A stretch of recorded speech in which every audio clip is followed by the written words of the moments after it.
آپ نے دیکھا ہوگا آپ کے اراؤنڈ آپ کے فرینڈز آپ کی فیملی میں بہنیں کزنس پیریڈ سے کچھ دن پہلے یا پیریڈز کے دنوں میں وہ اتنی چڑچڑی ہوئی ہوتی ہیں کہ Info for patient. السلام علیکم، میں ڈاکٹر لبنہ جاوید ہوں، پروفیسر آف obstetrics اینڈ گائنیکالوجی، اور انفو فور پیشنٹ کے فورم سے میں آپ سے بات کر رہی ہوں۔ آج جس موضوع کے بارے میں ہم بات کریں گے وہ PMS پری منسٹرل سنڈروم۔ آپ نے دیکھا ہوگا آپ کے اراؤنڈ آپ کے فرینڈز آپ کی فیملی میں بہنیں کزنس پیریڈ سے کچھ دن پہلے یا پیریڈز کے دنوں میں وہ اتنی چڑچڑی ہوئی ہوتی ہیں کہ آپ ان سے بات کریں تو وہ ناراض، غصہ، اریٹیشن، ایجیٹیشن، ریسٹلیس اور انگزائٹی کا شکار ہوئی ہوتی ہیں۔ یہ PMS کہلاتا ہے۔ PMS جو ہے اور اس کے ساتھ تھکاوٹ، یہ سب بھی ان کو فیل ہو رہا ہوتا ہے۔ PMS تقریباً کافی 60 to 70% عورتوں میں ہلکا پھلکا PMS جو ہے اس کے کچھ نہ کچھ سمٹمز ہوتی ہیں، لیکن کچھ پیشنٹس ہیں، میجورٹی میں یہ مائلڈ ہوتا ہے، لیکن کچھ 2 سے 5% لوگ ہیں جن میں یہ بہت سویئر ہوتا ہے اور ان کی ایوری ڈے لائف کو یہ ڈسٹرب کرتا ہے۔ یہ شروع ہوتا ہے پیریڈز کے ساتھ یا پیریڈ سے ایک ویک جو پیریڈ سے پہلے ہوتا ہے، یعنی پیریڈ سے 5-7 دن پہلے شروع ہوتا ہے، پیریڈز کے دوران، اور پھر پیریڈز کے بعد 4-5-6 دن رہ کے ختم ہو جاتا ہے۔ یعنی اب پیریڈ سے پہلے والا ویک، پیریڈ سے بعد والا ویک اینڈ پیریڈز کا جو ڈیوریشن ہے اس دوران یہ سمٹمز پیشنٹس میں زیادہ پائی جاتی ہیں۔ اور اس میں فزیکل سمٹمز بھی ہوتی ہیں اور سائیکولوجیکل بھی۔ سائیکولوجیکل سمٹمز جو ہیں اس میں irritability, anger issues, sleep disturbance, stress, anxiety, agitation, یہ سب شامل ہیں۔ Mood swings, this is not just mood swing, اس میں پراپر پیشنٹ کو یہ ساری ایشوز آ جاتے ہیں۔ پیشنٹ بہت دفعہ اس سے بات کریں تو وہ کہہ رہی ہوتی ہے مجھ سے بات نہ کریں، مطلب اس کا بات تک کرنے کو دل نہیں چاہ رہا ہوتا۔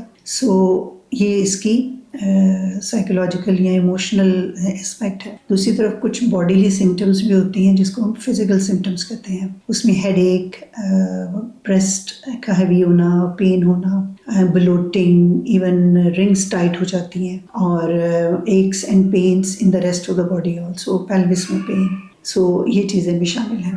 اب اس کی وجہ میں ہارمونز آف پریگنینسی آ جاتے ہیں، جو ایسٹروجن پروجسٹرون ہے وہ ایکٹ کرتے ہیں وتھ سیروٹونن ان دا برین، جس کی وجہ سے یہ سمٹمز پیدا ہوتی ہیں۔ اس کو ڈائگنوز کیسے کیا جائے، کیونکہ کچھ لوگ اس کو ایز ادر سائیکولوجیکل سمٹمز بھی لے سکتے ہیں۔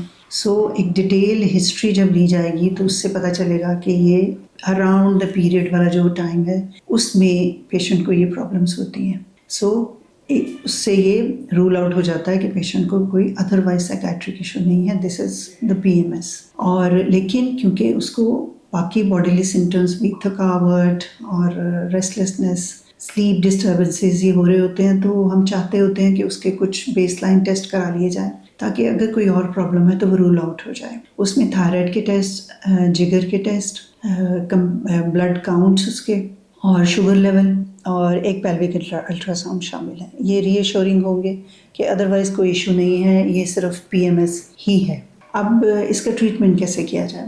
اس کے ٹریٹمنٹ میں پیشنٹ کو سپورٹ، سائیکولوجیکل سپورٹ کی ضرورت ہے، اور اس کو آپ کاؤنسلنگ کریں، اس کو ری ایشور کرائیں، اور اس کے علاوہ اس پیریڈس کے دوران یا پیریڈ سے پہلے اس نے سالٹ اپنی ڈائٹ میں کم کرنا ہے، کیفین، سگریٹس، ان کا یوز بھی کم، اور ایک بیلنسڈ اور ہیلدی ڈائٹ لینی ہے جس میں ویجیٹیبلس، سیلڈس اینڈ فروٹس جن میں کہ میگنیشیم بھی ہو، جیسے بنانا، اور ادروائز بھی سیلڈس اینڈ فروٹس لینے ضروری ہیں۔ فولک ایسڈ اینڈ کیلشیم یہ بھی لیا جا سکتا ہے، اور اپنی ہائیڈریشن کا بھی خیال رکھنا ضروری ہے اس دوران۔ اور اگر دوائیوں کی بات کی جائے تو اس میں کیونکہ اس کو ہیڈ ایک ہے، باقی جگہوں پہ بھی پین ہے، تو she needs some pain killers دی جاتی ہیں، اور اگر بہت ڈسٹرب ہے تو بعض دفعہ ان کو ہارمونل کانٹراسیپٹیو پلس بھی دی جاتی ہیں تاکہ اوولیشن اور ہارمونس کا سائیکل باڈی کا جو ہے اس کو سپریس کیا جائے تاکہ یہ کنٹرول میں آ جائے۔